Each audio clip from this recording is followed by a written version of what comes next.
Třetí cvičení, úloha 3.4. Jestliže f0 je dána předpisem y rovná se x na druhou a fn plus 1 je složenou funkcí f0 a fn, kde n je přirozené číslo nebo nula, určite předpis pro funkci fn. Nejprve si určíme prvních pár funkcí z uvedené posloupnosti. Funkce f1 je tedy dána složením funkcí f0 a f0. Tedy f0 v bodě f0x. Za x tedy dosadíme x na druhou a to celé má být umocněné na druhou. Dostáváme tak předpis f1 rovná se x na čtvrtou. Podobně uděláme předpis funkce f2. Ta je složená z funkcí f0 složeno z f1 rovná se funkce f0 v bodě f1x. Za x tedy dosadíme funkci x na čtvrtou a to celé zase umocníme na druhou. Tak je definovaná funkce f0. Po úpravě dostáváme x na osmou. Ještě si uděláme jednu funkci f3. Tu získáme složením funkcí f0 a funkce f2. Jde tedy o funkci f0 v bodě f2x. Dosadíme tedy za x funkci f2, to je x na osmou, a to celé umocníme na druhou. Dostáváme x na 16.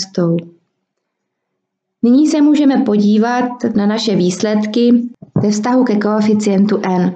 Vidíme, že naše funkce mají tvar x na čtvrtou, x na osmou, x na 16. To jsou mocniny dvou, takže můžeme psát funkci f1 jako x na druhou,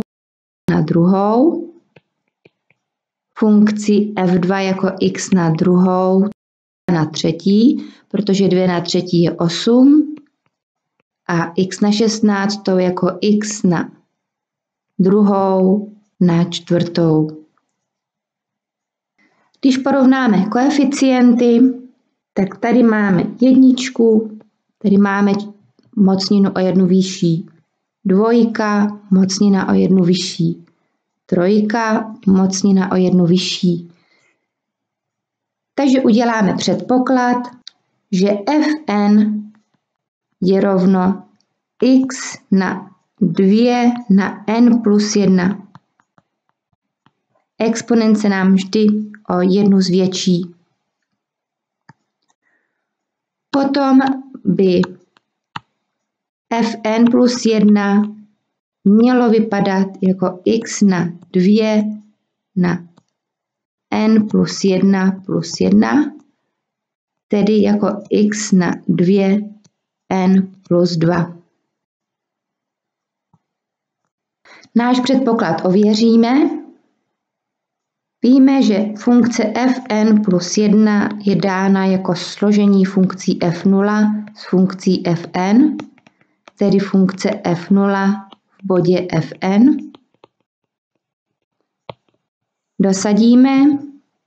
Fn předpokládáme, že je x na 2 na n plus 1 a to celé je umocněno na druhou.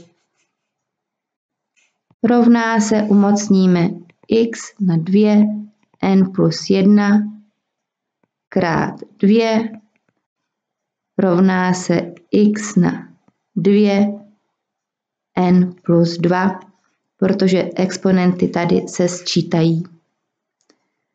A opravdu náš výsledek souhlasí s předpokladem Takže náš předpoklad byl správný.